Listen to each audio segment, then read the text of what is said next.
Okay. Final, final TED Talk thoughts.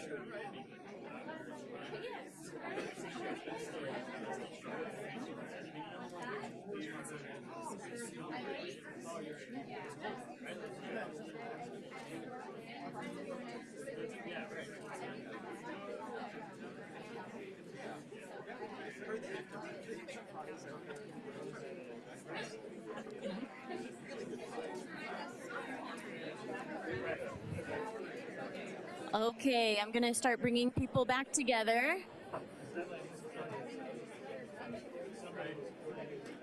Last thoughts on icebreakers and TED Talks. Okay, great. Did anybody hear a particularly unique or surprising TED Talk idea?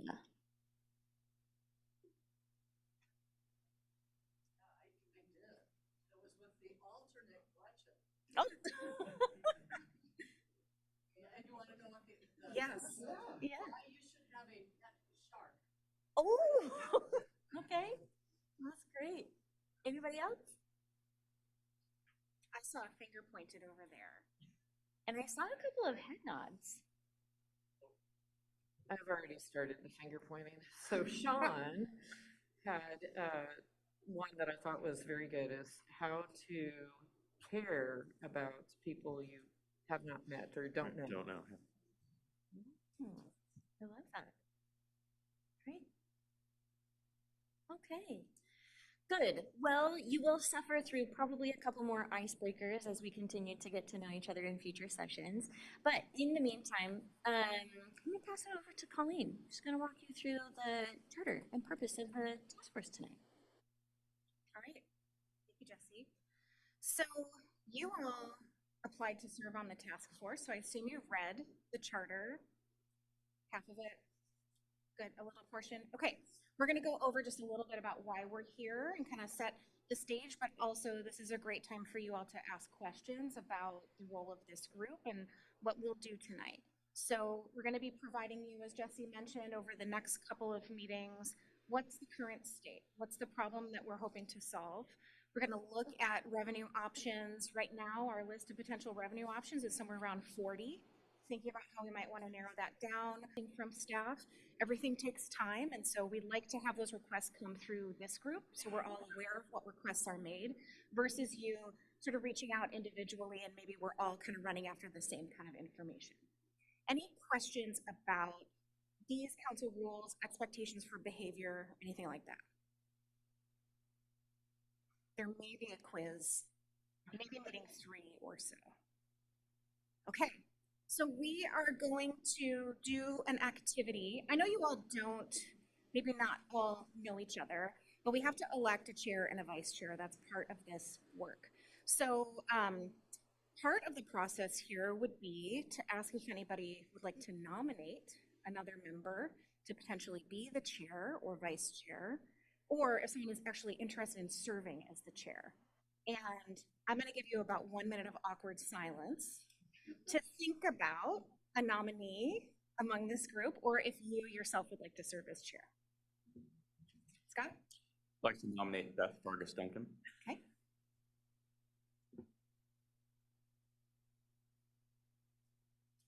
I'd like to nominate Sean Baker. Okay, so Beth and Sean. I nominate TJ Sullivan. Okay. I would also like to nominate Sean Minkus. Okay. So of the 3 of you who have been nominated, do you accept those nominations? We're sharing a microphone. I want to give you the opportunity to say thanks, but no thanks. I will accept the nomination. Okay. Thank you. Thank you. And I will accept the nomination. All right, great. So next up, we are going to pass around some note cards. And you typically elect a chair by a blind ballot. So take one and pass it on.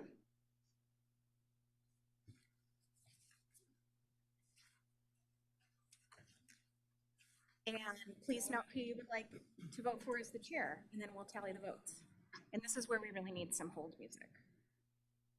Yes.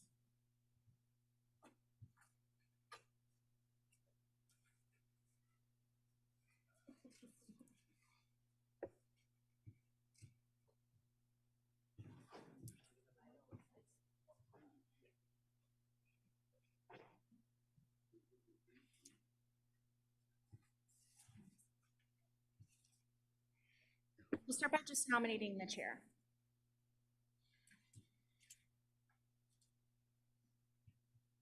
And the vice chair, we can do it a couple of ways. We can do it sort of 1789 style, where the second place person becomes the vice chair, or we can hold a second election, which was a little bit after the Bill of Rights was adopted. Dan left. Thanks, Dan.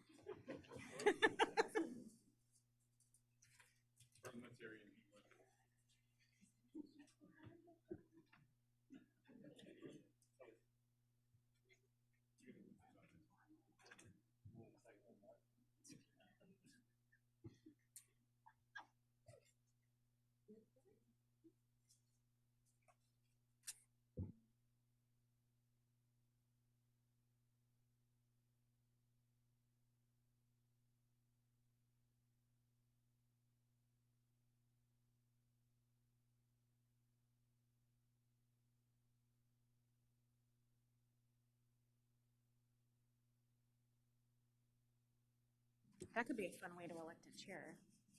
Yeah, the lottery. Okay. We're going to tally them up. Yes. How do you all feel about vice chair? Do we choose from this group of folks and just pick the second place vote getter? I'm seeing a bunch of nods. Okay. After this, all of our votes are going to be by motions in seconds, so get it out while you can. Okay.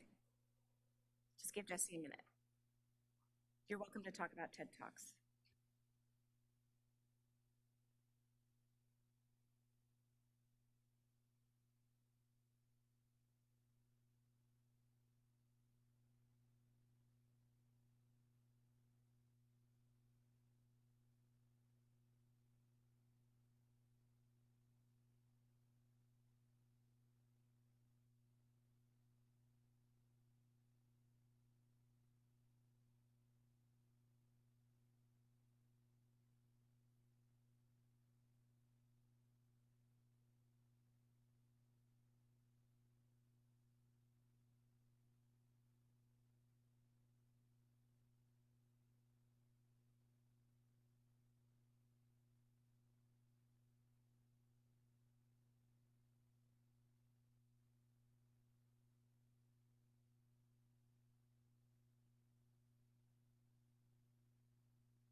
This feels like the Academy Awards. All right.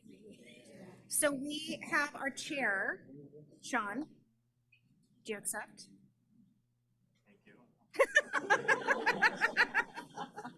Okay, and TJ, vice chair. So I think we're good to go. And I'm going to hand this gavel over. This is a fun part.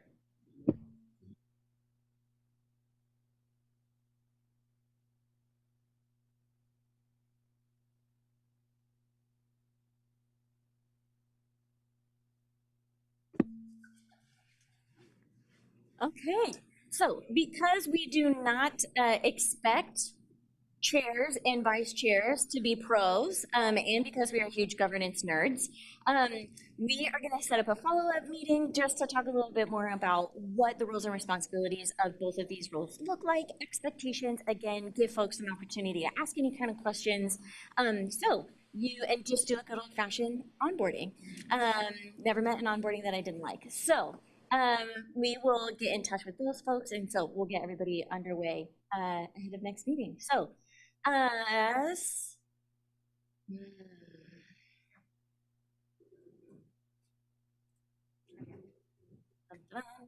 okay. So as Colleen kind of introduced when we were thinking about some of those council rules, one of the first one really is about decorum. And so one of the things that we always like to establish, again, because we have some new folks, we're talking about really complex topics, we're talking about very intense things at times, we want to make sure that we establish some group norms around how we treat ourselves, how we conduct ourselves, and how we treat others as we show up in this space.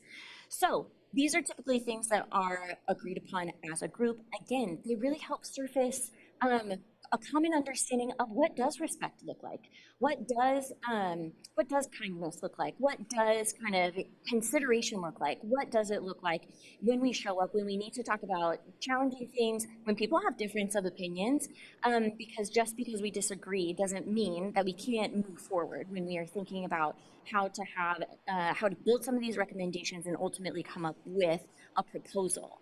So we're going to go through a couple of group norms, and again, all of this facilitates us being able to show up and enable a lot of that decision making that we know we're going to have to talk through this process. So these are some examples of some group norms. So things like staying engaged. I have been very impressed at people, phones on silent, haven't heard anything yet, and you all have been very attentive, which I deeply appreciate. Also excellent body language. I see lots of eye contact and head nodding. So outstanding. Assuming positive intent. This is also something that can be hard to remember when we're thinking about just different ways that people communicate. And so thinking about the way, communication's two ways, the way it's said and the way it's heard. So we do our best to say things in ways that will be heard that are kind. And then we also do our best when it doesn't quite land to say, I think what you meant was, or I understood this in this way. Is that what you meant? So other ones, being open-minded, keeping feedback constructive, limiting multitasking, staying within topic, and then parking lot issues. So this is one, again, because we're talking about complex things, we're not giving you all the answers tonight, not only because this work is still evolving, but because you would be here until beyond 1 a.m, and I have a bedtime. So for those types of things, we don't want to lose track of them because they are important parts of the process, and we want to make sure that people have equal access to answers in those questions. So at every single meeting, we have a parking lot board. So if at any point you have a question or something comes up where it's like, that's really great, we don't have the answer here tonight, let's make sure that it ends up there. So that's something that we can keep track of as we go through this process. The next thing, using really inclusive language, being respectful, again, knowing what it means to be respectful, and supporting the decision of the majority. So it doesn't mean that we don't ask tough questions, but it means that we know how to be kind when we do it. So we are going to spend a little bit of time establishing our group norms, what it looks like to show up in this space now and for the next 6 months. So another group moment. You can pick the same folks, you can pick different folks. We're going to spend about 5 minutes answering question number 1 as a group, how will we treat each other? And then another 5 minutes answering question 2 as individuals, how are we going to conduct ourselves? So that, again, we all can show up with the same set of expectations. No surprises. All right, so 5 minutes, question 1, as a group, think about ways that we would want to show up and treat each other. Go.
Okay.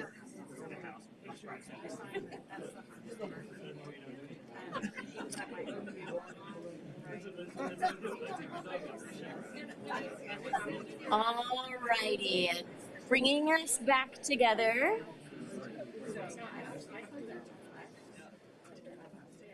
Excellent. Okay. So, question number one. We're now going to kind of share out as groups. So, if you were part of kind of a discussion, some of those themes, we're going to capture them. We're just going to, kind of establish those norms. So, we will start here. So, in this group, what were some of the themes that you all chatted about as norms, about how we will treat each other? We started with the golden rule, just to treat others the way we want to be treated. Great. Great. Anything else? Just basically, yeah, same golden rule, act neighborly, because in the end, we all kind of are neighbors. Yeah. At the end of the day. So Clear, concise, compelling. Golden rule. Great. Next group.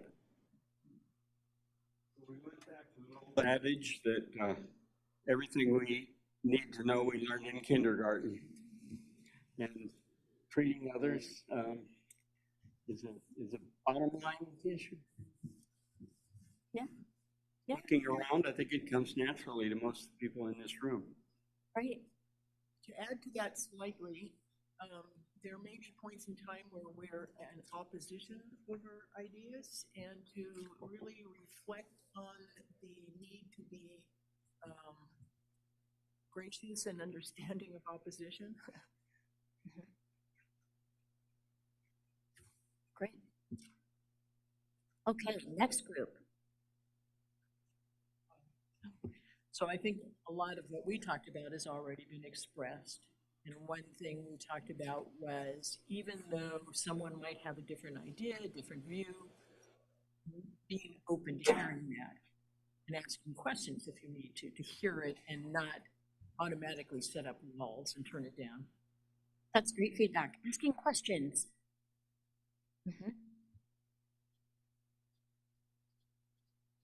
Okay. How about the next group? I'm not sure how many of us discussed this in kindergarten, but behaving professionally. Yeah. This is a public forum, public meeting, so carrying ourselves and conducting ourselves accordingly. Tell me a Behave little, like you're on TV. like you're on TV. Yes. So tell me a little bit, let's get into a couple of specifics when we talk about acting professionally, because I'm sure we all know the full spectrum of what professional looks like in our lives. So I'm going to ask Bob a little bit. What does professional mean to you? This might be bleeding a little bit into question 2, but speaking respectfully to and with each other, refraining from interrupting to the extent possible, not using foul language, again, just kind of that professional Great. demeanor. I heard two things. Avoid interrupting. I see head nods. And swearing. I see head nods. Oh. Okay. Yeah. Great. Okay, next group. We should help each other. I know for me at least, sometimes when a question or statement first pops in my head on some idea, it isn't always real clear when I first say it.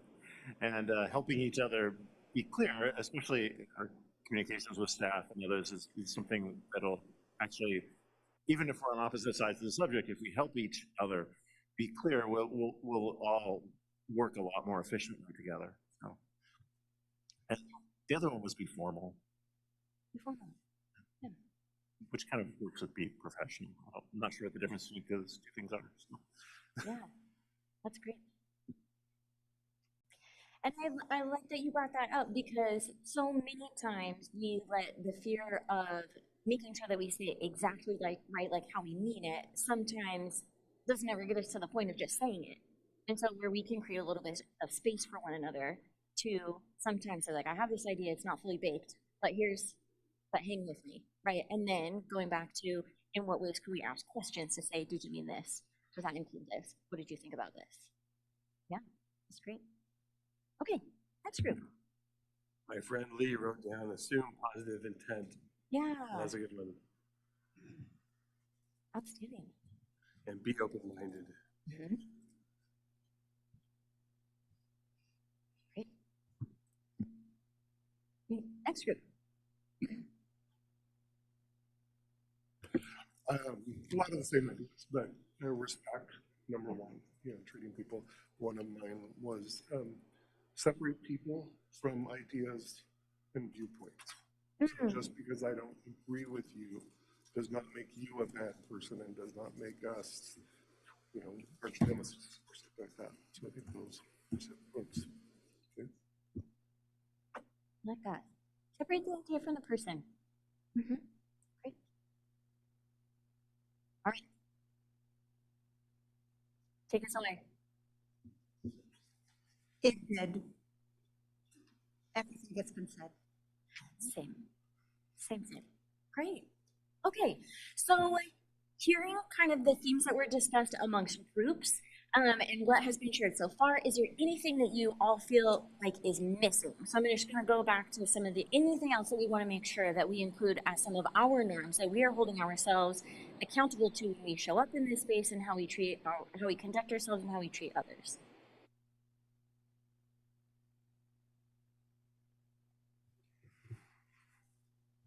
Yes. Listening, fully listening. Listening. Yeah. Okay. Yes. I'm not sure if we spoke about it specifically, but staying on task, especially with the subject matter, there might be different tangents we could find ourselves going down. So there might be a good opportunity to use. Robert's Rules of Order will give us some frameworks, but also staying with the topic and then also utilizing the concept of parking lot ideas. Yes. In addition to not always, I do my best, but in addition to not always having all the thoughts fully baked as soon as they leave my mouth, sometimes I have about 1 million thoughts happening at the same time. So you want to make sure that they're captured because they're important and may connect further down the line, but we have a lot to get through in our time together, so makes a lot of sense. Great. Okay. Provide opportunities for to hear everyone's opinion. Some people express their opinions a lot, and some people don't. And sometimes those non-expressed opinions are gems. Mm-hmm. Yeah, great. Okay. All right, so is there anything that we talked about here today that feels like it doesn't fit, or it feels like it would be really hard to achieve, or you don't see it being feasible for this group?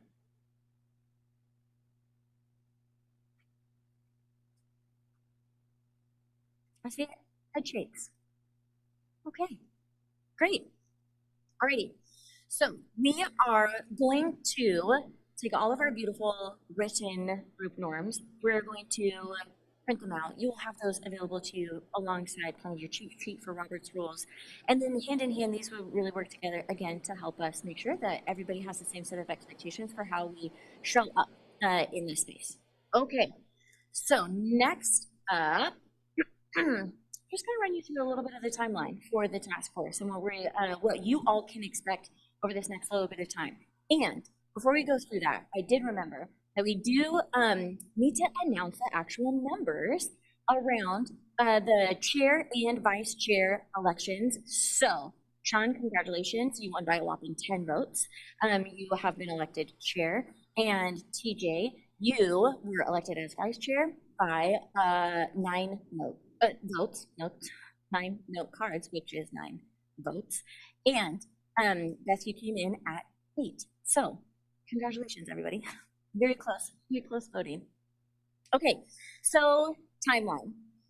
What you all can expect. So this really just kind of showcases, because in addition to this task force, right, there are a couple of moving pieces that go hand in hand with this. So we wanted to give you all the full scope of the different ways in which we are engaging with you all and the community over time.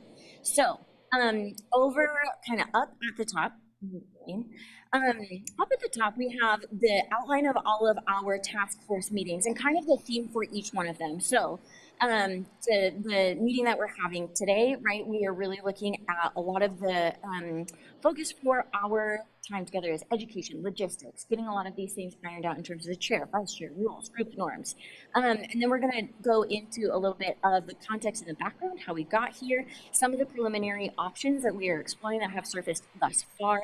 And then we're going to kind of introduce really lightly some kind of targets, really again to set the stage. But again, like I said, and I know I keep saying it, it is complex topics. So we're going to spend 2 meetings focusing on a lot of background, a lot of education, surfacing those questions that you all might have in order for us to identify where you might be needing other or different information in order to help inform kind of this process moving forward.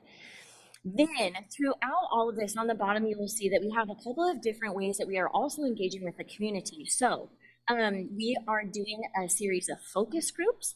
Those are in planning at this point and are planned to take place at the end of February, beginning of March.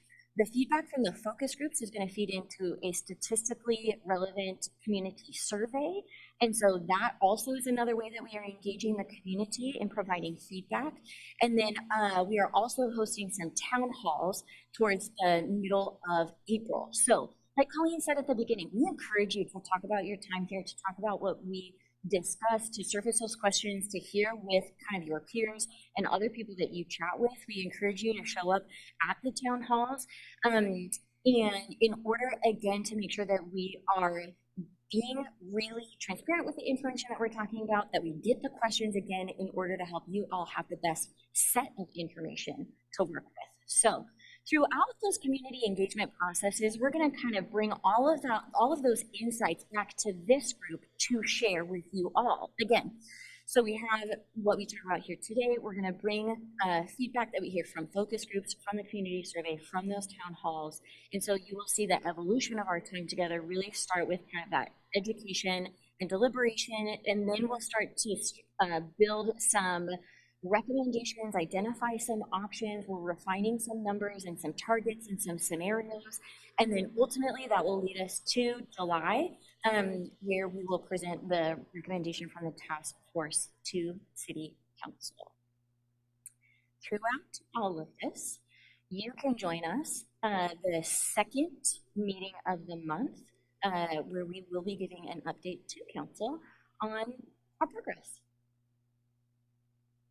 And if you're lucky, you may meet my parents who live in Wilsonville and like to show up as well. Okay, we talked a lot about the meeting logistics here, so we don't have to spend a ton of extra time on this. But again, kind of before, we have alternates. We know things come up. They came up with our very first meeting. So let, you know, us know, city know, the chair now, Sean, no. If you're not going to be able to make it, we'll call those folks in. It's not a problem. You'll still be able to tune in kind of via streaming. And then if there's anything else that you need as part of this process, please let us know. Any accommodations, happy to make them. During the meeting, you can expect that there will be snacks. And again, it goes without saying, continue the excellent standard that you have all set about showing up on time. So we're going to get started at 6:30, and then again, kind of make sure that we are recalling and embodying our group norms. And then after the meeting, we're going to provide meeting minutes. And then if there is any homework that we need to send you off with, we're going to provide that as well. Which brings us to our first break of the night. So 10 minutes, stretch, refreshments, restrooms, 10 minutes, on your mark, get set, go.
For us to come back together, grab your last snacks, last waters,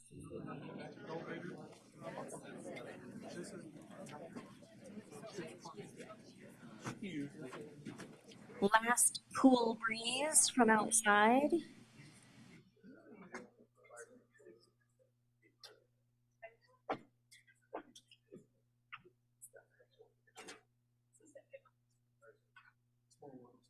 Alrighty. So now we're getting to the part that you all have been waiting for.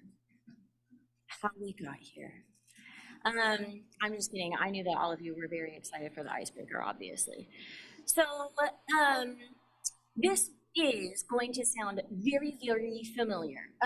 All of this is part of what was included in your pre-read packet, but we know that folks have very busy lives. So we want to make sure that we take a little bit of time to just cover some of those key pieces and give you all an opportunity to surface any questions that may have come up when you were reading through it. So the challenge we face, what we're looking at right now. So our projected revenues soon are not going to be enough to pay for our services. It is a good old fashioned, the need exceeds the means. So what we are, what that looks like at this point is kind of the city is facing at this time about a $15 million budget shortfall. One of the things that's very important to note is that this is a moving target, right? Just because we're having a lot of these conversations now doesn't mean that services and costs stop. So part of what we're going to be working with over the next 6 months is really starting to refine what that actual number and what that actual time deficiency or that difference really looks like. So now we have kind of this preliminary estimate, please know that that is likely to change. As right, when we get better information, we use better information. So then, always really helpful to set a little bit of context.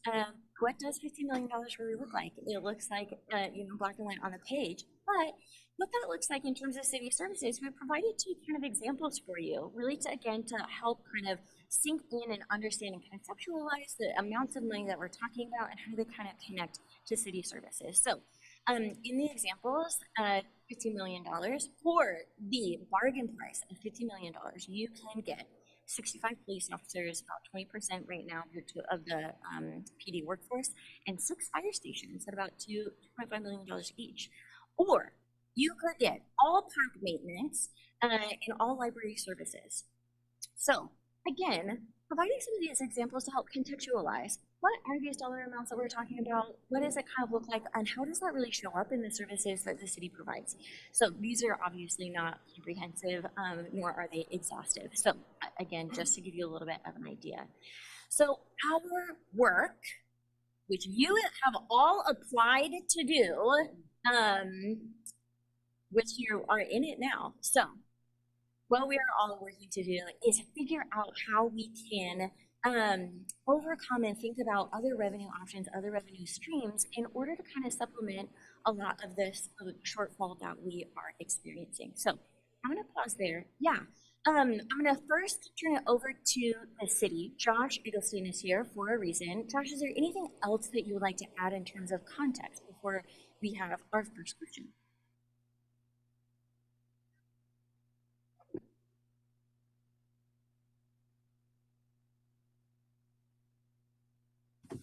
I should note that when it says 65 police officers and 6 fire stations, it should be 65 police officers or 6 fire stations. So those should be 2 separate scenarios, just if you're doing the math. But yeah, I think that's good. We'll go into more depth later. Thank you. I'm sorry, is that the same for the park maintenance and library? Is that an and or? Okay. Okay. Keith, Norris, first question. Yeah, thank you. Just for some more context, and I should probably know this, but what is the overall city budget number, right? So the 15 million, what is that percentage of the overall city budget? Yeah, good question. Back to you, Josh and Callie. I have a mic now. Josh Eggleston, Chief Financial Officer, for those online. 194 million is what we're projecting for next year's budget. So 15 million, a little less than 10%. Great. Yes, Scott. Question of clarification, is that 194 million, is that general fund or is that total city expenditures? Yeah, I really appreciate the clarification. We're just talking about the general fund. The total city budget is about 750 million. It's 24 different funds. All of this work will really be focused on just the general funds. Great, thank you. And then next we have William. Yes, thank you. First, I'd like to say thanks to everyone who put these documents together because the illustrations were very good. I think they clarified the problem very well. One question that I have is when we are thinking about the new revenue sources, will we be seeking revenue to fully fund the city, sort of up to the level planned in the master plans, or is this a truncated budget? So how short would we really be, right, if we did it up to 194 million? That's a really good question. And so, like I said, complex problem, multiple moving parts. So we know that realistically, we are going to identify new revenue sources that are going to fully fill that $50 million, at least for now, amount. So there also is a parallel process where a budget committee has been put together to look at where cuts may need to be made. And so as we're kind of looking at that, the third piece of this is that we will talk about the different scenarios, and that is at the very end of the presentation where preliminarily we're going to talk about what that looks like and the different options and different scenarios to help us better define our targets so we know exactly that.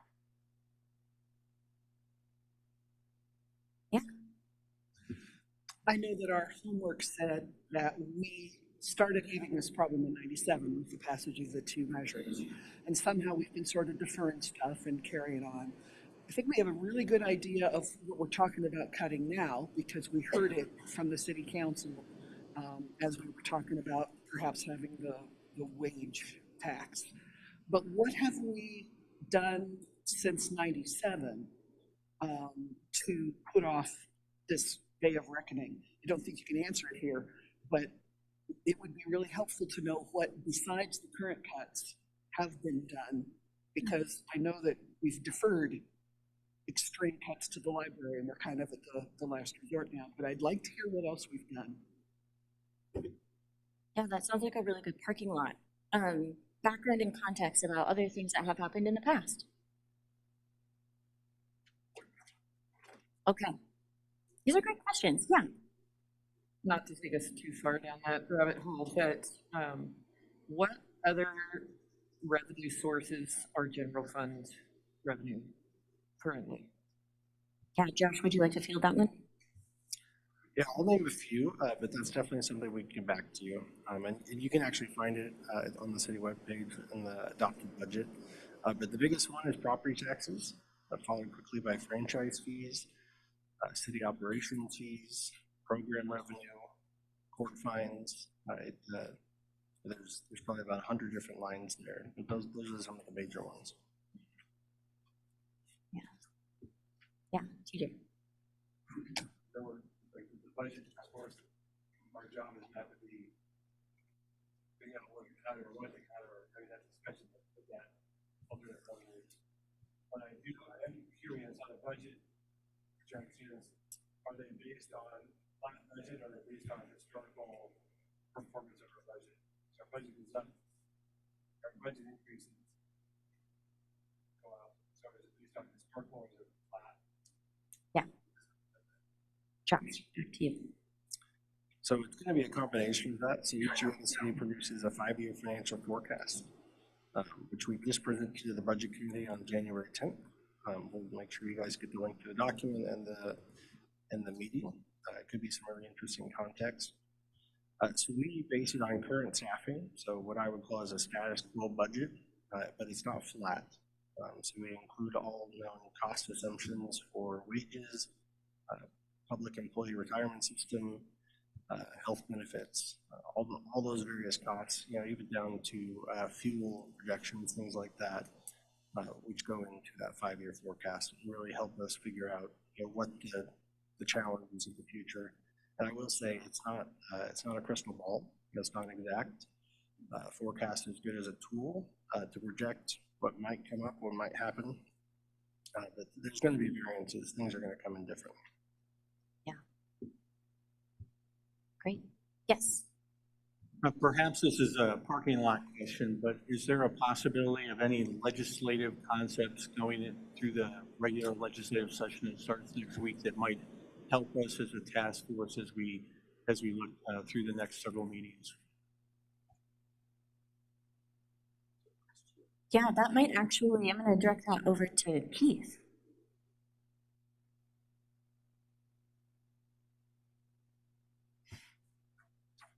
Thank you, Keith Sealy, City Manager. Yes, we are in constant conversation with our legislative delegation about payment in lieu of taxes and other revenue sources that are affecting cities. Will there be a resolution by the end of the short session? Very hard to say. Stay tuned. We'll have that answer before we conclude our work here. Great. Okay. Keep us moving forward. So, we're going to talk a little bit about two of the key measures that really kind of contributed to us ending up where we are right now. So, two of them, Measure 5 and Measure 50, somewhat easy to remember because they both have 5s. Put together and passed in the 1990s. Measure 5 really, so this part of it really looked at the total amount of property that tax could be collected on across jurisdictions. The really fun part about where a city exists is that you have the city and 2 counties that are all sharing y'all's property taxes. So if I start with and I say, thank you so much for living in Jessie City.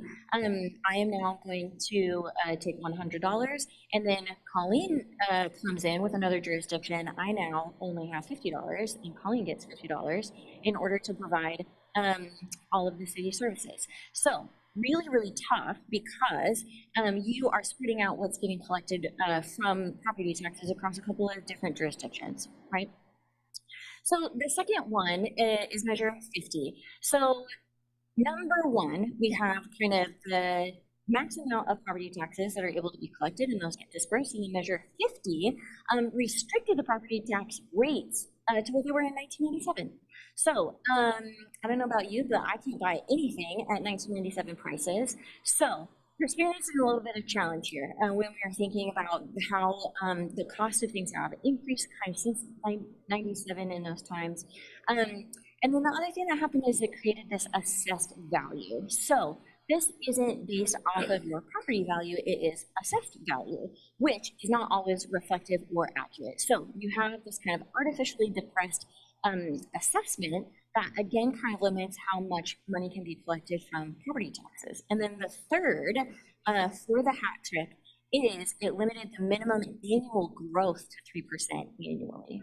Maximum. Sorry, maximum. Limited the maximum annual growth to 3% annually. So I'm going to pause there. Questions about the measures or any other pieces of information or context that folks would like to? Yeah. How are new properties handled? So I build a new house for $200,000. Where is that assessed value set? Yeah, I'm going to pass that over to Josh. Thank you very much. I did receive your question in advance. I'm working on the answers. So this one's really interesting. So what they're trying to do when the properties come on the tax rolls is trying to simulate the current spread between assessed value and real market value. So real market value is supposed to be what you can sell your house for. Assessed value is what you pay your taxes on. So right now, for Marion County, that's about 50%. So you brand new house gets built, it's valued at $500,000, it gets taxed at $250,000. At commercial, it's about between 70 and 80%, how it comes on the tax rolls. But what that does is just perpetuates that depressed tax rate going forward. So a lot of people assume that new growth is advantageous to the city, but often when it comes on the tax rolls, it just comes on at that lower level. We're still not able to provide the services we need to. I have a question. So, if this happened in 1997, I was 17 years old, going to McKay High School, and I could get across town quicker because there was less traffic, right? So there's more people here now. So more people here now. Those people all need services, but they all pay property taxes in some way, shape, or form. So how do we have the deficit if these people are paying property taxes? That's how the city generates revenue. So we're going to show a graph that explains exactly that. And if we need to follow up with a little bit more explanation, then we can absolutely do that too. But if there is anything that Josh, you wanted to respond to right now, we can. I guess I'll just say one quick thing. So the growth that we see in property taxes, the base is at 3%. So the 3%, when you look at your property tax statement from this year and look at your statement from last year, it's going to go up by 3%, your assessed value, unless something unique happened. You added on or something else happened. We see a little bit more from that new development that you're talking about, right? So the more houses are built, they come in at that lower level, it does help. It gets us to, 4.1, 4.4%, somewhere in there for annual property tax growth. So it definitely does help that new development, but it doesn't get us another 3%, it just gets us around 1.5%. Okay, Chair Sean, I saw a hand. Looking at development, I realized that the county assessors. And you turn your mic off. Okay, there we go. I realize the county assessors thing, but when looking at types of developments that didn't exist in 1997, like ADUs or robotic warehouses, how is that assessed differently today, or how is that assessed today? I guess I'll stop now. Yeah, and that kind of goes kind of hand in hand with how our new properties, right? New properties and new property types treated when we're looking at this. So that's got a good follow-up and a piece of information that we can write a little bit more on and then distribute to you all. Yes. So a question about how, among the local jurisdictions, how is that tax divided between them all?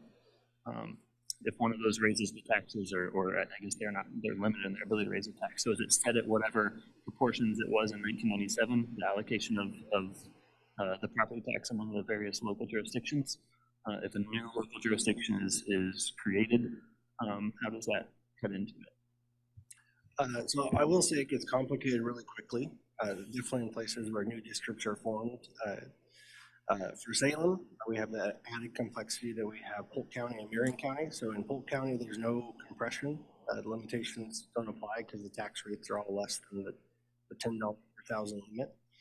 On the Marion County side, it's a little more. So if there were additional districts that come in, we'd have additional compression. But the tax rates are permanent rates. They're the same as they were back in 1997. Very few jurisdictions levy less than their permanent rates. Yes. Thank you. Follow up to that, Josh. So what are the special districts within the city of Salem that take up a portion of that pot? I don't think we have that.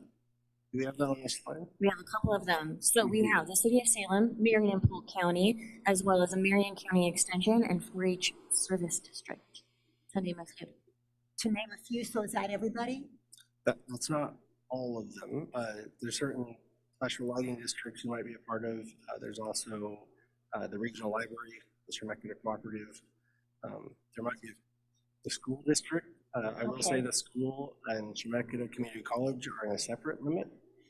So if you look at your property taxes, 3 sections, the top one's education, it's limited to $5 per thousand. Middle section, general government, limited to $10 per thousand. And at the bottom, you'll see bonds, which are outside those limits. So if you look at your whole property tax statement, 1.5% real market value for the top, or that $15 per thousand, and then the bonds are outside the limits. Yeah, and that's really good follow-up. What I'm hearing a lot is about, great, so we understand that we have restrictions on the amount of money that we're getting. We know that it needs to be shared, but maybe just a little bit more detail about what are the big buckets that this is going to. Yes. And then also kind of thinking about some of those other pieces that we have on the parking lot that we also hear. Yes, Scott.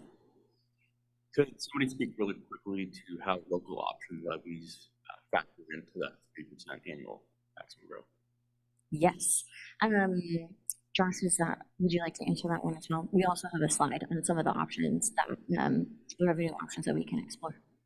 But for currently, yeah. So currently on the Marion County side, there's no local option levies. But they do have some added complexity, and we'll talk about it here in a little bit. Yeah. Great. Yes.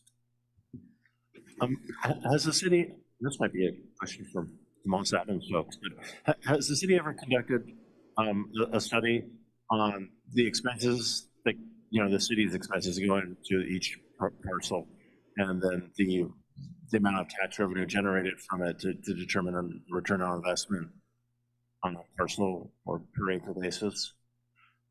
That is another really good question. Josh, can you answer that? Nothing recent. So if you go back into the early 2000s, there were a couple of studies by Echo Northwest, and it was more related to annexation, but nothing in recent history. I have done some analysis. If you were just to split out the cost of city service across all households in Salem and compare to the property taxes, that's actually included in the budget committee presentation from January 10th, or maybe it was a council work session. I'll follow up on that. But no in-depth study has been completed in the last couple of decades. And the other dimension to really think about when you talk about a return on investment kind of per parcel of land is that the city doesn't provide its services exclusively to homeowners. And so when you're kind of thinking about how that analysis kind of looks, you have a little bit of information there, but there's also kind of, again, to put a lot of this into perspective about how comprehensive and who we're serving, and then how taxes are collected. And so, yeah, it's a great question. So I know it appears to me, from what I read and everything, a lot of the new development in Salem is multi-residential, apartment complexes, condos, et cetera. How is that affecting the budget? And who is responsible for paying that portion of property tax or whatever it would be? Yeah, I'm going to put that in a parking lot question. Okay. Yeah. Okay. So here's the graph, impact over time. So when we are kind of looking at reading this, we have kind of down at the bottom, property taxes after measure 50. And this was also provided in your pre-read packet. So looking at a lot of this information, essentially the dark green is what we get and the light green is what we lose. And so this is an example, as you can envision behind the video, that it keeps going up, that it is exponential, and this really represents only one house. So then when you think of all of the houses in Salem and all of the ways that we are collecting property taxes, again, that is just a multiplier, really, again, to kind of put this in terms of a sense of scale. About just the impacts, this is just kind of what we are experiencing when we're looking at kind of how we got here, the impact of these different measures, and what that's looking like. Yeah. I would like to point out that if Salem is claiming that they would be taxing on that unrealized market value, I don't have that money. It's in my house. I can't pay you on something that I don't have in my hands. So it's a little bit unrealistic to point out that peak as what you could have had. It bothers me that that's implied. Yeah. Yeah. I think this is along the same lines of, is it Betsy? Becky. I think this is along the same lines of what Becky was articulating, but is so the light green delta between what is collected and what is lost, is that assuming that property taxes moved? Is that assuming that the assessed value would move at the same cadence as real market? Yeah, Josh.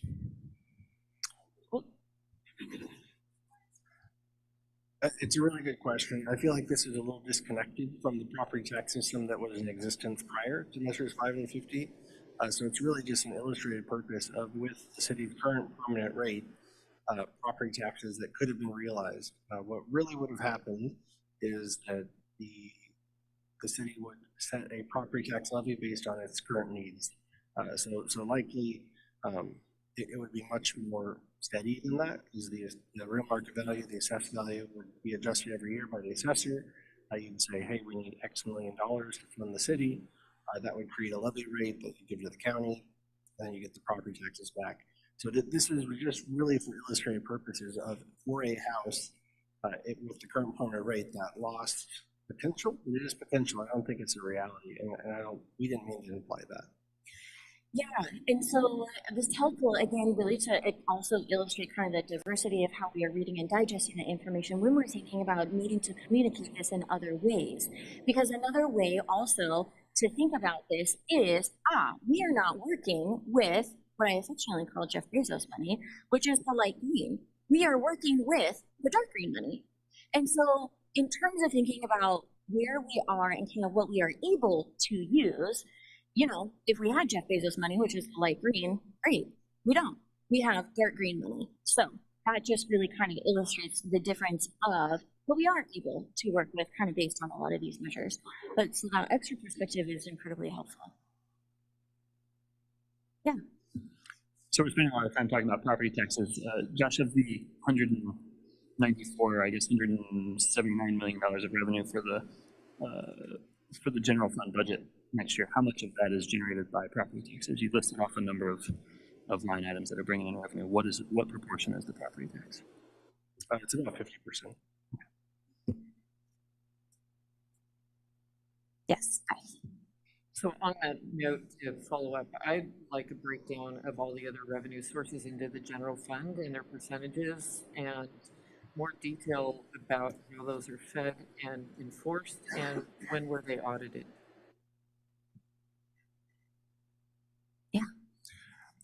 Again, following up on along similar lines, I would like to know how the property tax will hold up in the coming years. So if it's 50% now, and the property tax continues to fall behind, right, as a provider of the basic revenue for general fund departments,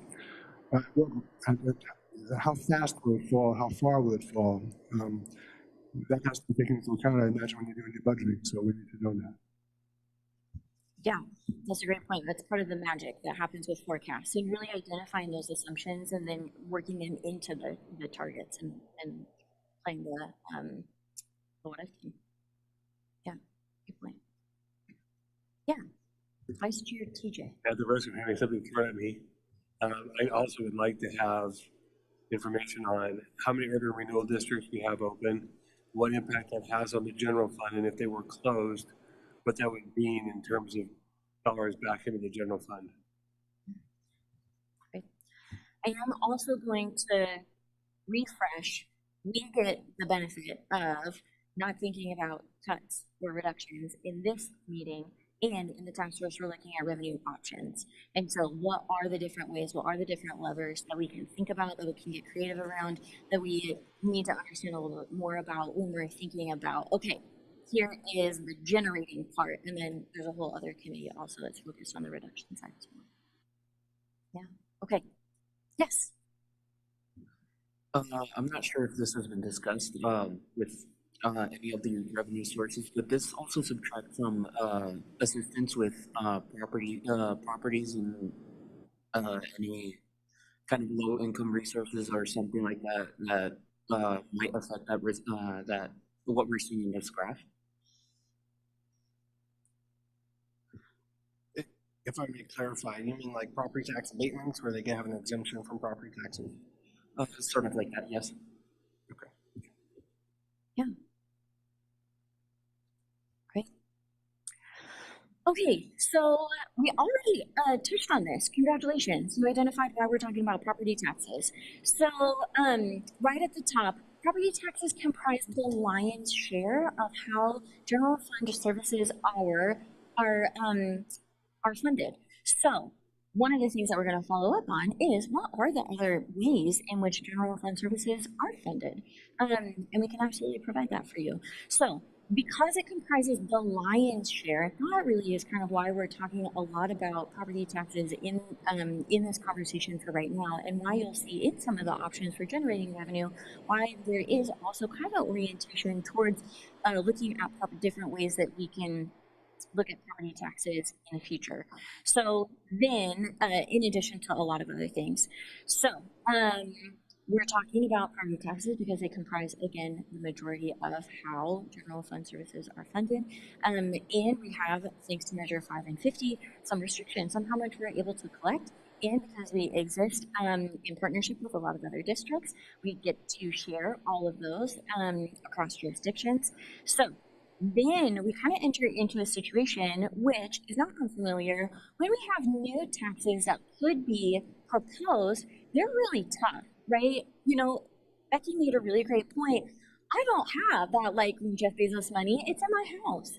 And so what does that look like, right? And so when we propose new tax measures, when we think about property taxes or when we think about other things, it's really challenging. It's an absolute uphill battle in order to kind of get people to pay more for things that are not always apparent. So then we had, right, so lots of resistance when we're looking at kind of new taxes, new tax measures. And so then when we don't have those passed, when we don't have alternate revenue sources that have been developed that get approved by voters, then we have to start looking at ways in which services need to be reduced or kind of restricted, kind of beyond what community members would really expect. So one of the things I really want to underpin and really illustrate is that Salem is not unique in this. Across the nation, people are always kind of really being strapped with needing to do more with less. And so adjusting expectations and really thinking about the level of services that a city provides, it just hasn't always been able to keep up with the pace of demand, especially as populations grow. So we get into a bind, right, where we want the same or more. The cost of doing that is growing, and our ability to keep up with those costs is just being really strapped by a couple of different pieces. And so then we kind of end up with what we call a structural deficit, which is unsustainable, which is why we all get together here today. So now we're going to talk, so we had really, really great questions and kind of some really good nuggets of, I would like a little bit of extra information to help me understand some of that background, some of that context, and help put the pieces together. So we have those captured in the parking lot. If you wanted to take a look and add anything to that kind of as you're leaving today, by all means, feel free. I'm going to pass it now over to Colleen because I'm sure you all are tired of hearing me talk. He's going to walk you through some preliminary revenue options. So how's everyone feeling? Intro to public finance. How much information have you absorbed tonight? Enough. We're going to give you more. This is, as we have mentioned, an iterative process. So we expect questions to come up over and over again about how we got here. This is not in our group norms, but there are no stupid questions and there are no bad ideas in this room. That's our professional standard. So please feel free to ask questions, and no one's going to judge you if you ask a question that's already been asked. Totally okay. So we're going to start by talking just about the revenue options that came out of the 2018 task force. This is a brand new task force. We'll have brand new ideas, but we wanted to ground you in just the things that floated to the top a few years ago so that we understand what we have looked at before. Jesse, could you please move the Zoom box? So the first one that we looked at, which was something that was implemented, was increasing the city operations fee. Can you go back? Now they're spoiling it. Okay, there we go. Okay, so increasing the city operations fee. So this was enacted by council. This is an additional fee that's placed on utility bills. There's a different rate for what type of a customer you are. So a home versus commercial versus multifamily versus industrial. There are many, many cities in Oregon that have a similar fee. It's a way to reach more than just the property tax folks as well. But we have that in place. It has been raised. An increase can be adopted either by council action. So far that's been by council action when it was adopted and when it was increased. And then it could also, depending on the size, be increased based on ballot approval. What questions do you have about operation fee? Scott, you're handing up first. You mentioned council action or ballot approval. Is there a dollar threshold that would guide one process versus the other? There's no dollar threshold. It really would depend on actually your recommendation to council. So if you said, we recommend this, but we think it should go to the voters, that would be a recommendation. Yeah, are these operations fees added onto utilities that only the city provides, such as water, or could they be added, or are they added to other utilities? That's a great question. So the city is responsible for water, wastewater, stormwater. Those are kind of your big utilities and what you pay in your utility bills, whether you're a home or a business. The city does not send out utility bills for other utility districts or services provided by the county. So while you could enter into an agreement for another utility provider, those are pretty rare. And so because we can control those utility bills, that's what we kind of sit on. Just to follow up, as it stands now, this only applies to water sewer bills. Yes. Thank you. Sure.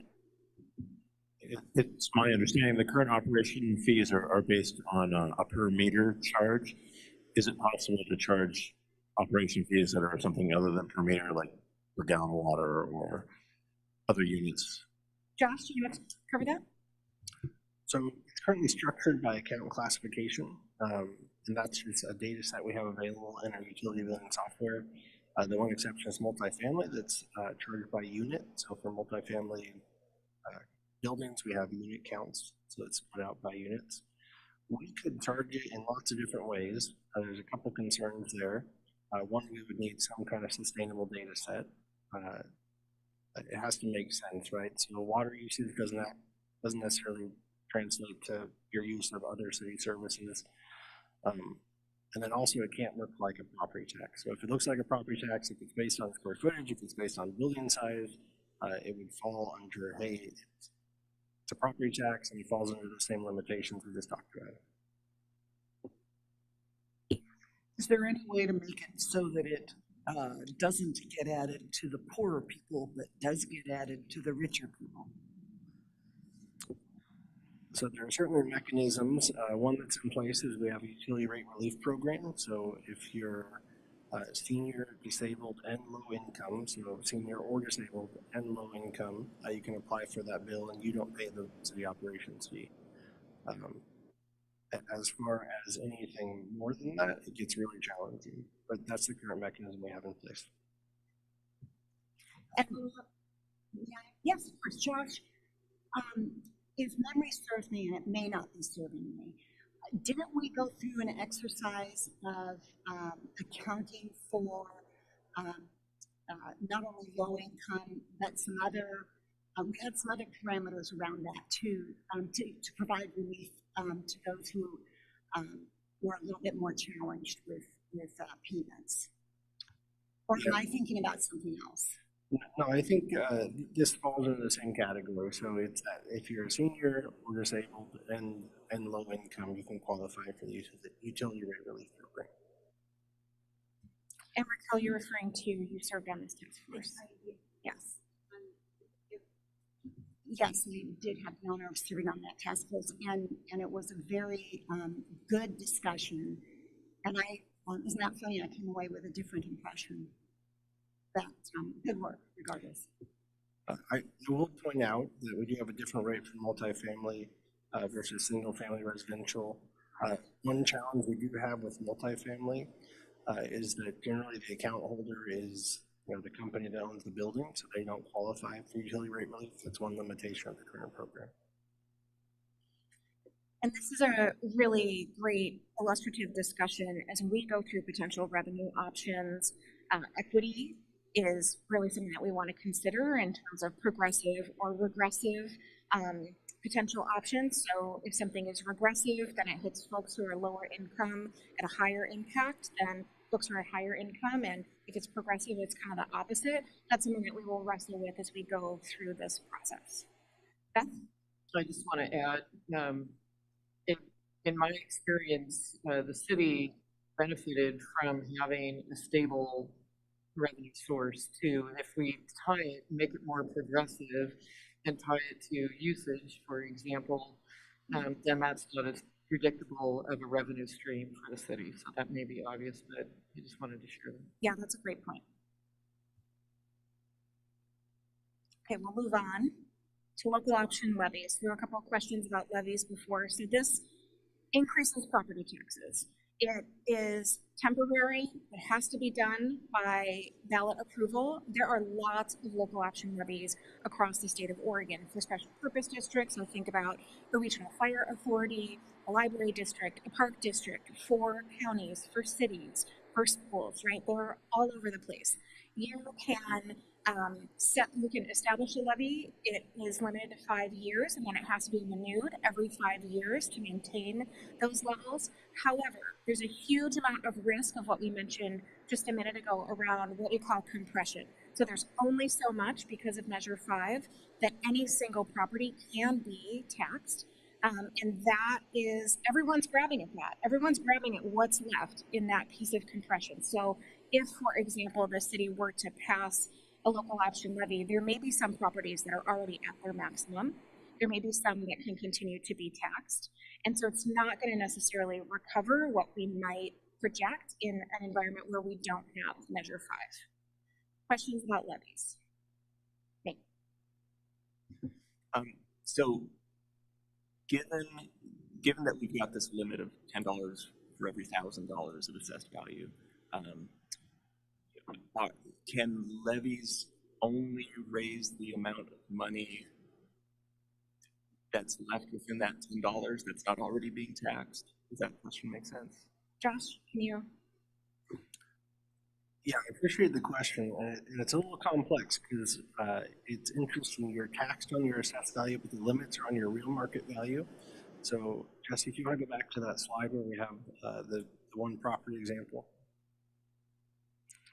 So what happens if you were to look at this individual property and you had a limit over $10, if you had taxes over $10, they would continue to pay over $10 because the limit is based on the real market value or the light, and they're taxed on the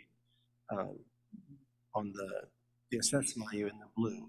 So you don't hit compression until 2010 right there, where the real market value dips down and it actually resets your assessed value. So you go down, your assessed value go down with you when you go to a recession. So that's really the risk with local option levies. They get compressed first. So permanent rates don't get compressed at all until all the local option levies are completely gone. So if every house looked like this, you would have revenue, and then 2010 you would have nothing, no revenue from your local option levy, and then it would go back up and you'd recover your full revenue. So there's a risk if property values go down, that you hit compression, that the revenue goes away. And we haven't been in that position since the Great Recession, right? We all know property values have increased astronomically across the country, especially on the West Coast. And affordability of housing is also one of the considerations as we sort of think about the work that we do here. But it is something that we want to think about, and also in terms of risk to the city, that we can be impacted if there is another significant recession. And the cost of public employee pensions, the cost of doing business, the cost of construction, all that stuff, it continues to rise with inflation, which has historically been more than 3%. More levy questions. We've really talked a lot about property taxes already, so if we worry about that, that's okay. All right, so let's talk about payroll tax. So you might be familiar with payroll taxes, kind of a big topic around here over the last several months. Payroll taxes are a percentage-based tax on gross wages. It's similar to what you pay in terms of Social Security and Medicare tax. They are essentially a way for the city to capture those folks who are not either not Salem residents, or when we think about all of the public property here, state property, county property, being the county seat, being the state capital, that's a lot of missed property tax revenue because those are tax exempt entities. There are benefits to being the state capital. There are benefits to being the county seat in terms of the jobs that are here, in terms of your daytime population, but you're also serving a daytime population that is not paying into your tax base. These payroll taxes are pretty common, I would say, Midwest and East Coast. I grew up in Detroit. We had a payroll tax for everybody who worked in the city, and it was a consideration if you're going to take a job in the city. Well, how's it going to change your tax situation? What's your pay going to be? But there are a couple of different ways that can be levied. So it can be paid by the employer, it can be paid by the employee, or it can be paid both ways. And that is all work that happens from the taxing authority side. So it's not necessarily a concern for this group, but it's important to think about. It can be implemented two ways. Again, you're probably familiar with this, council action or a ballot measure. But based on the results of November's election, we're guessing it would have to be done by ballot measure. And we'd have to provide a lot of really good backing to talk about why we would pass something like that. Questions about a payroll tax? Jesus. I do have a question on how this could, on how this, I'm sorry for not finding the correct words, but what specific people would be taxed like this? Would be government workers or state workers, or would it be just the general public that has a normal 9-to-5 job? Typically, payroll taxes are levied based on working in the jurisdiction that they are. So if you live in Salem and you work in Portland, then you would not be subject to it. If you live outside of Salem and you work for the state of Oregon and you work in Salem, then you would be subject to it. When this was proposed back in November last summer, the only people that were exempt were minimum wage was the idea. Is that right, Keith? That was what council approved, yes. And you could recommend, for example, a payroll tax that would be X percent of minimum wage earners, above that could be exempt. Becky? Is there any way to use an income tax as opposed to a payroll tax? I don't understand the difference really. Josh, can you answer that? And if we may, a payroll tax, it's really similar to Social Security or Medicare, where it's just based on, hey, you get wages, your employer collects the tax on behalf of the city, it remits it to the city. Between 5,000 and 6,000 employers in Salem that would remit to the city. For an income tax, we're talking about every single person filing a return with the city, and we could definitely look at someone else administering that. The city of Portland has a few of those in place with the Department of Revenue. Those arrangements are complex, but the administrative burden of an income tax is 10 or 20-fold over that of a payroll tax. I see. William and Scott, you had a question. You want to go first? Yeah, I noticed when we received the options here that the income tax was not on the list, nor is something like a real estate transfer tax. I'm sure there are other taxes out there that are not here that we might consider.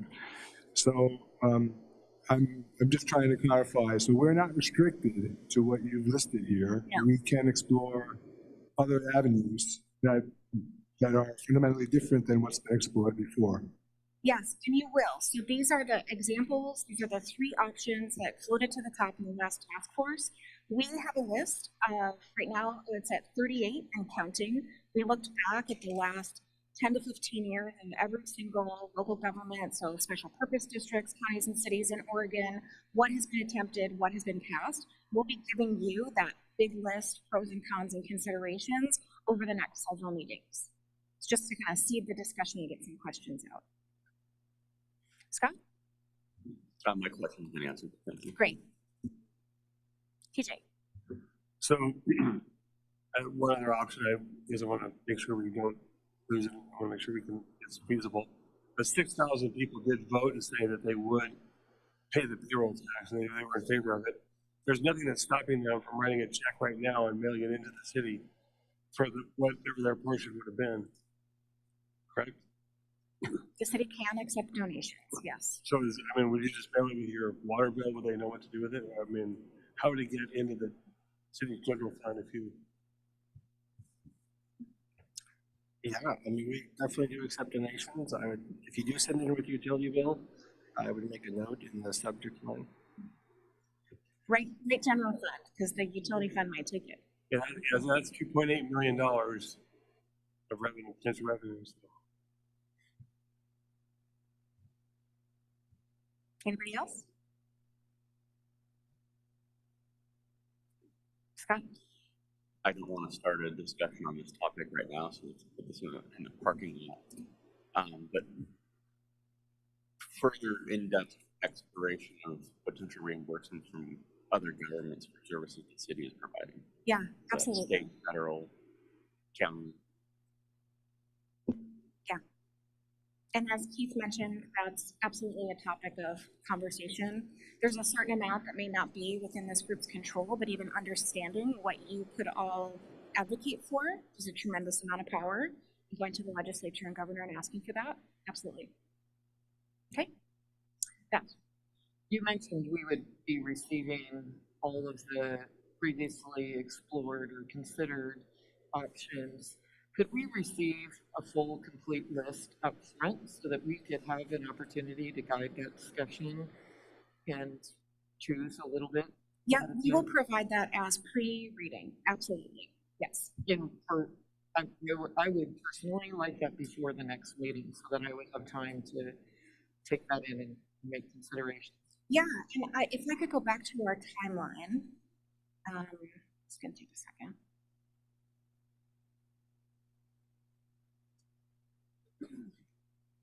There we go. So we will work on providing that information before the next meeting. We may have iterations of that information based on the next meeting and the meeting in March. But by March, we have that full information on those revenues. And you'll have questions, and we're going to want to dig in to certain ones and get more information as well. Okay. Now we have to go forward back to, sorry. Everyone online is really hanging in there, so thank you. Okay. Any additional questions about these specific options? And again, these are what the floaters top in 2018. There's a lot of information out there about them because of that prior task force. Okay. Any information that you would like to have, considering these options as well as other options? What do you need to know to feel like you can make a confident decision? And this is, the sky is the limit. No stupid questions as we go through this. We want to know how to help equip you with the best information. Beth.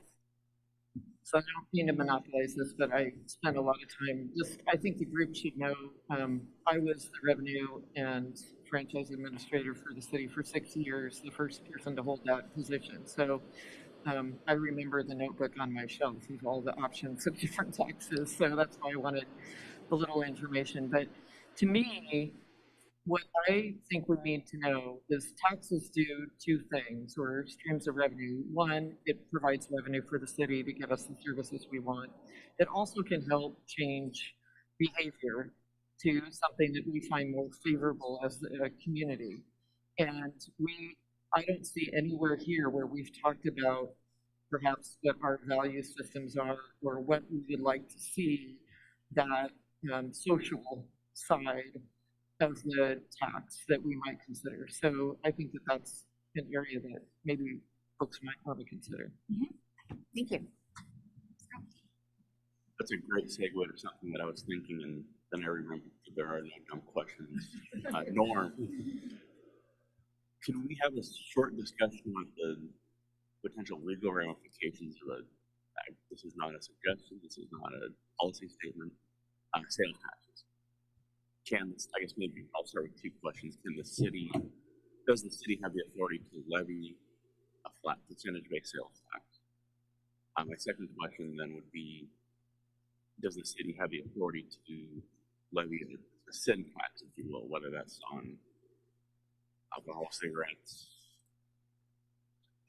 adult entertainment materials, coffee?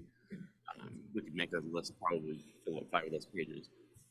Do you want to answer that now, Josh, or do you want to come back to some sales tax data? I would actually refer to the city attorney. Dan, do you want to answer now? Fix the budget.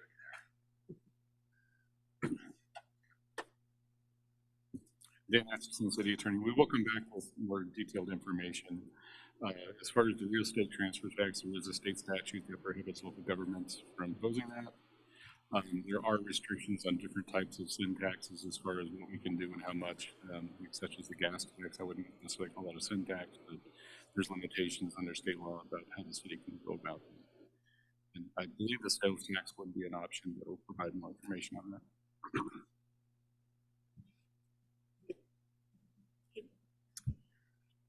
Question about information we have or don't have about people who have not paid taxes or industries that have giant tax breaks for the city of Salem, or how that works. Like, I want to know the people who are not contributing to the city of Salem the way that the rest of us are. Put that in the parking lot.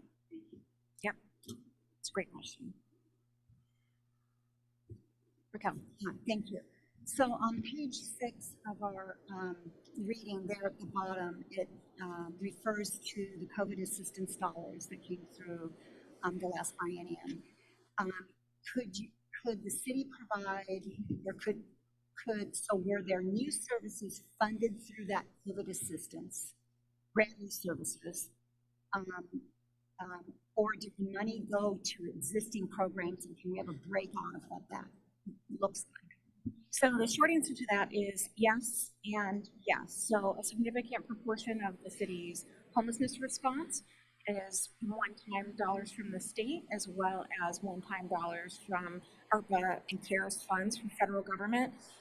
Essentially every city in America is in a similar position here where they use those one-time funds. And I would say a great proportion of them did some economic development, some sort of business regeneration, but a huge portion did homelessness response because that also increased really significantly during the pandemic, particularly the visibility of homelessness. So you will see quite a few cities wrestling with this. But there are, I would say primarily, that was where the money went. Josh or Keith, do you want to provide any additional information? I think we can bring back the detail. Yeah. It's good. Keith. Yeah, I think in terms of additional information, we talked about general fund, in some ways that's funded. That was 194 million of this, what did you say, $750 million total budget. And I think having a sense of how those other funds are funded will help show us where the city is already generating revenue elsewhere and effectively reducing those options for us. Sure. And Josh, is it fair to say that information has been provided to the budget committee? Do we already have that? Yeah, absolutely. Yeah. I was thinking that'd be part of your presentation link that you'll send around. Matt? Yes, I was just wondering if the city could tell us what in the general fund are considered essential services. Are they all essential services, or some of the services that the general fund provides resources for, are those discretionary services as we move forward? That's an excellent question. We can provide that information. There are certain things that are required by law. So you cannot get rid of your permitting function, for example, or land use planning. You have to do that based on state law, based on being an incorporated local government. There are some things that we consider essential services, like police and fire response. If the city didn't provide them, another jurisdiction would provide them, and you would still pay for them, right? So we absolutely can look at what's required by law and also what's important to the community. We have, yeah. Becky, you go next.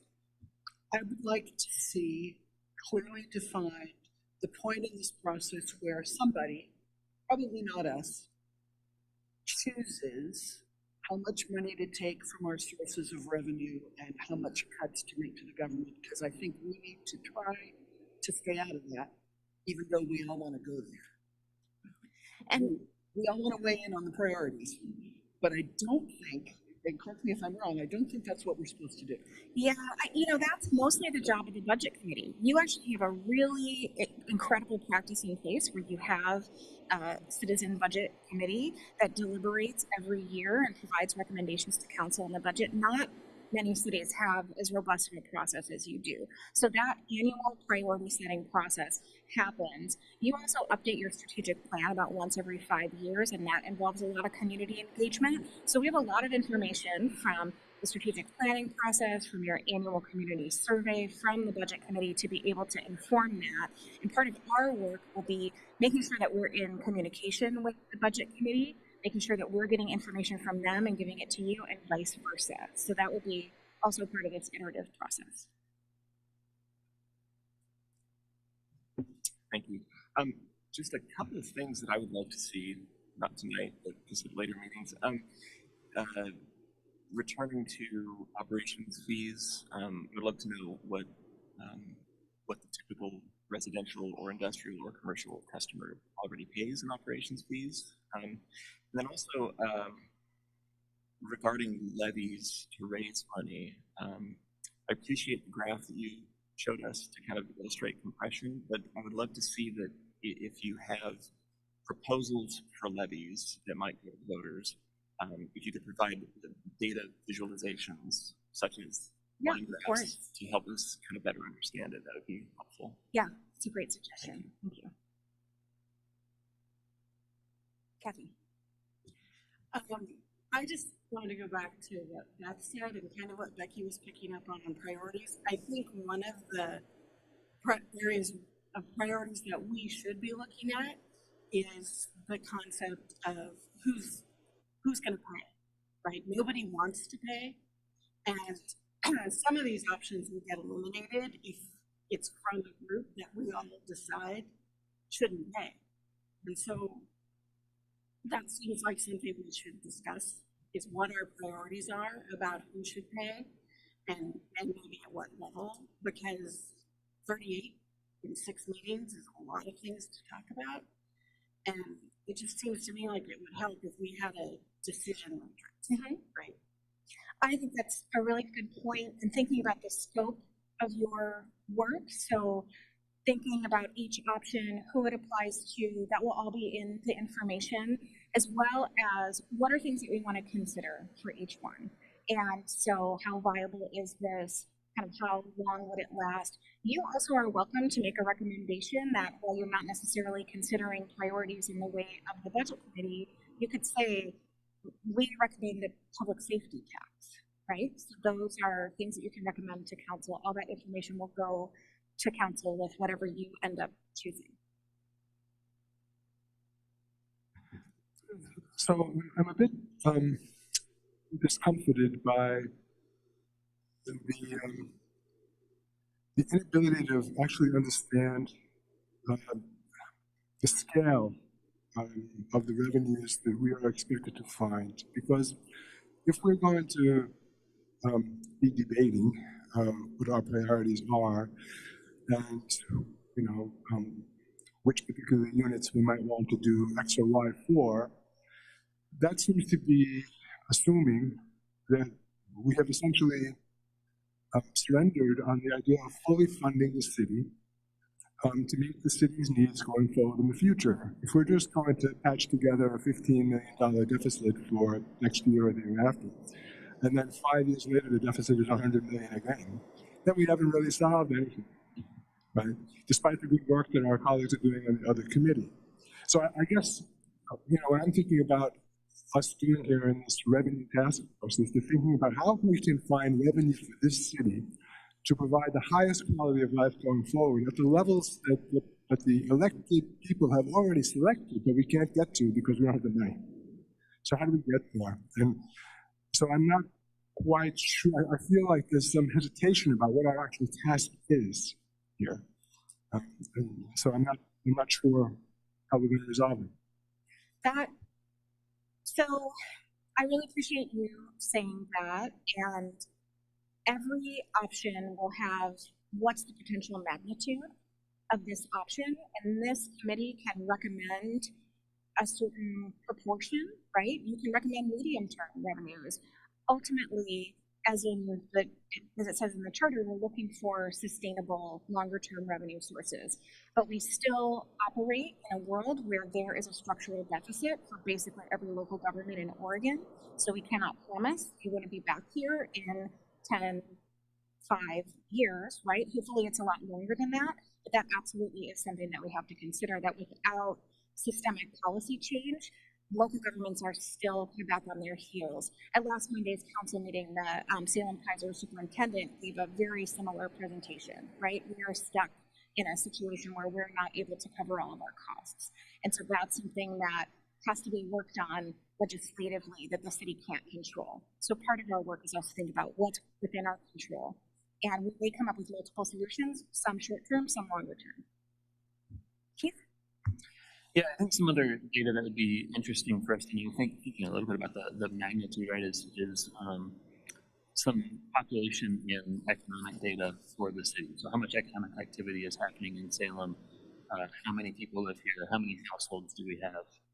Some of those basic things. So if we think about 15 million, how many dollars is that per person, right? And to kind of get a sense of the scale. We're talking property things and ways we can tap into property without it being a property tax. How many different units are we talking about? That type of information. I'm hearing a lot of questions really about the assumptions of the city's financial forecast, that kind of baseline information that shows us where we are. So we've talked about how we got here, but then what the current situation is. So would that be helpful to go over in our next meeting? And we can provide that information far in advance as well. So it's all available. Okay, I'm seeing nods, right? Sean? On that same note of scope, are we able to look at creating new levy districts? There's like a library levy district, and then the library wouldn't actually be on the city of Salem's books anymore, or if you could do a fire district too that way. It would be unusual, but it's not illegal or anything as far as I know. And there's plenty of fire districts in the county that are run that way. Yeah, that's a really good question. So absolutely, you can look at that. You can recommend that council explore that. I will say that when those types of special districts are formed, that typically the city doesn't get that delta in general fund revenue back, right? So say you were to form a library district, you know the cost of operating the library. It's very unlikely that voters would say, oh, and go ahead and take that extra and just pay for perks, right? That's not something that typically happens when we tend to vote on those things. It's a possibility, right? But we can absolutely look at that potential for what would a special purpose district look like and how might that change our numbers. Yeah. And Levy? Yeah, going back to a few points, so something that for me does feel a little bit disconnected if I'm thinking about revenue, but not thinking about what that's actually gonna impact.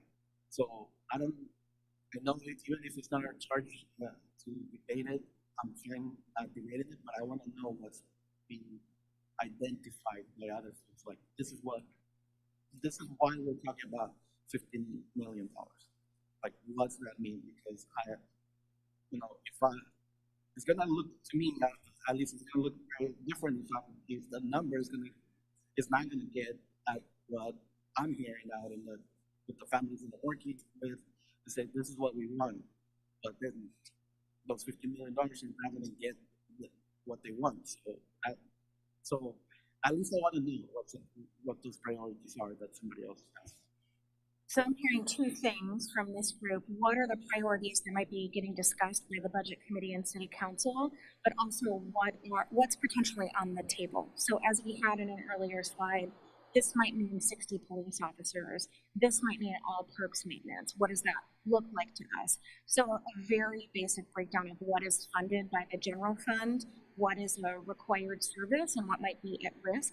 That's something that actually was presented to council. Was that in October or November, Keith? Okay.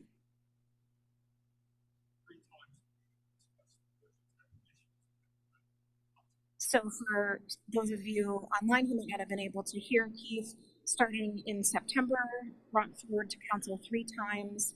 I believe the quote was a smorgasbord of awful. Is that right? Yes. So that information is all available. We can provide that all to you, and we can go over it in our next meeting as well. So, I think it will be helpful for us to review the scenarios that were discussed at those meetings, because there were very specific scenarios presented that are related to the numbers that we're discussing this evening. Yeah, so for example, preserving public safety or preserving community services. Those are some of the ways that council has looked at this so far. Yeah. Beth, I think you were, and then Jesus. Yeah, I think we have to balance here because I recognize we have a little bit of time, and the things that have already been shared, maybe staff could give us links and make it easy so that people that want to do a deep dive into that can, and not necessarily take the entire group's focus. So I just want to balance because our mission really is looking at new revenue sources. So in that, I wasn't going to say anything tonight, but Keith prompted me on, and so did the sales tax reference. But can we have information about, we know who pays property tax, property owners, right, in the city of Salem, but who are all the people that receive services in Salem? I'll say government workers, for example, that there's no property tax being paid to the state of Oregon. You're welcome. We appreciate having you here, but you enjoy our services. Is there a way to quantify that? And I'm certain you have that information either from the payroll tax, that it would be helpful if we were to talk about a sales tax. Yeah, and that's, there was an earlier comment about who does and who doesn't pay taxes. So that absolutely, that's information that we have. And I also understand we're saying, oh, that was presented in September, that was presented in January. I don't expect that, like me, your number one hobby is local governments, you're going to public meetings. But there is a lot of information already out there. We absolutely will compile, and we want to make sure that you can receive it. So again, if you're one of the people who the emails have gone to spam and you haven't received anything, please let us know as you're walking out the door so that we can provide that to you. Jesus, you're next. I was hearing a lot of like saying like, oh, we should consider public opinion. I was thinking we should consider public opinion, not a vote, but maybe kind of like, what is your priorities for the city to consider? What do you consider important? Do you consider public safety? Do you consider public education, or do you consider something like improving sidewalks or fixing roads or something like that that would engage the people to actually respond and actually engage with the city to get the answers that they need and to have the proper knowledge and know-how that if they do respond, they consider paying that tax and being able to be willing to pay that up front and be able to willingly say, here's my tax, here's what what's due, and I know it's going to a good cause because I have gave my opinion, and I expect the councils, the mayor, everyone to consider my opinions. That's a great point. So we're doing one focus group per council ward. We're doing a community survey. We're looking at open houses and other ways to engage the community. We want to be thoughtful about not getting in the budget committee's process, but a lot of information is going to come in from these parallel processes over the next couple of months. We absolutely will share all of that with all of you. And I would just want to be thoughtful. We have about 7 minutes left. So how are we feeling on questions or information needs that you all have? I have a question. Bill? Would it ever make sense for us to maybe have a joint meeting with the budget committee? Would that help the group understand where cuts are being made currently and where they're possibly going to be made in the future in terms of revenue? It's certainly something we could look at. Dan's making a I don't know face. One thing that we can think about is just the timing of these meetings, the timing of budget committee meetings. The budget committee is going to have to recommend a balanced budget for this next fiscal year to council. That happens around May. And so this runs at the same time. So we'll know kind of before your last meeting, maybe your second to last meeting, where they landed. We will absolutely be passing information back and forth and giving updates back and forth, but we'll talk a little bit more about the ability to have a tighter connection with them. Okay, I'm gonna move us a little bit forward. So we've covered this quite a bit. So we don't have to choose just one option. It's better you think about your personal finances, you diversify and you reduce your risk. So a wider variety of revenue sources ultimately is better. Public finance is different from personal or business finance, but at that kind of base level, the less we rely simply on property taxes, the more resilient city government will be. We'll look at how much tax could be collected by each revenue measure. That's some information that we'll provide you. And then we'll look at potential restrictions. So for example, a tax measure could be passed and it could be dedicated to the library. And that could be excellent for the library, but that might not solve the full general fund gap. Same thing for something like public safety. And if the committee would be interested in recommending that could be something that could be recommended to council. That's something that sometimes happens when we are looking at very specific cuts. For example, Keith, you're making it. Did you want to say something? No. Okay. I think we have a little bit covered this, and we will provide you example options. We've heard some other things that have come up tonight. Is there any other revenue option that you've heard about that you want to just kind of popcorn up so that we can make sure that it's covered? Yes. Personal property tax on vehicles. Okay. Kathy? A tax on retail marijuana sales. Okay. Sean? Business registration fee. Got it.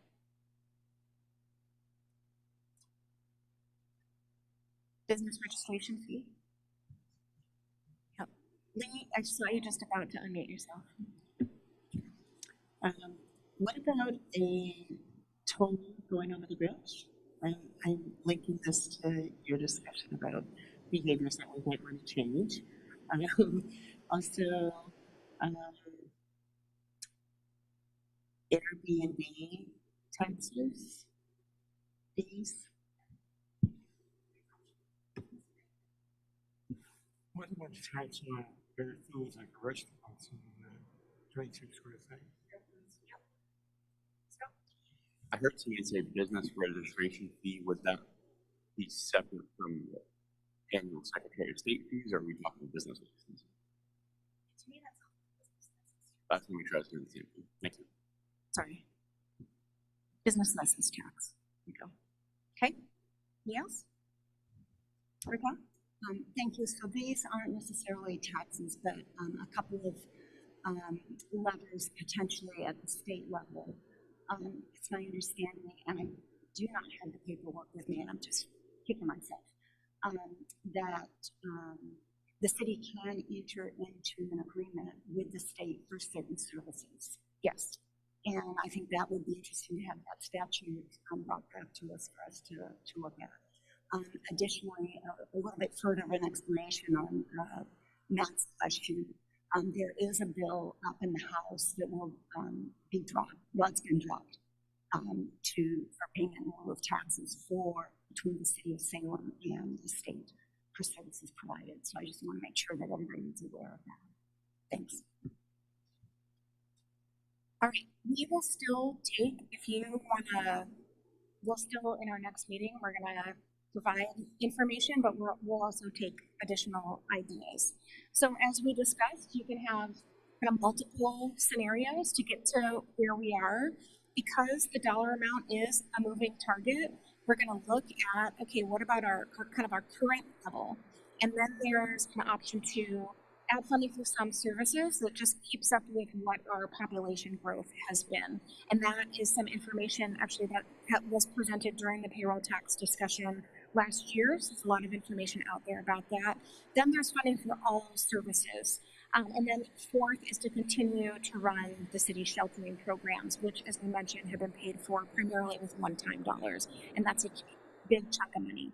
So if we are working through this process, we're going to look at these 4 targets. You all can also ask questions about what about other targets, right? What are other things that might be important to us? Do we want to look in between some of these options? Do we want to look higher? We can look at all of those. So we are going to take a look at everything that we collected today. We have captured all of your questions. Our next meeting is in about 3 weeks. We're going to provide you with a lot of information before then. We want to get you out of here on time, but if you have questions for us individually, we'll hang out here for as long as you need to. And I want to thank you all for showing up, for paying attention. I saw almost no even checking the phone during this meeting. So really incredible work. Thank you for your dedication to the city, and we look forward to more productive meetings.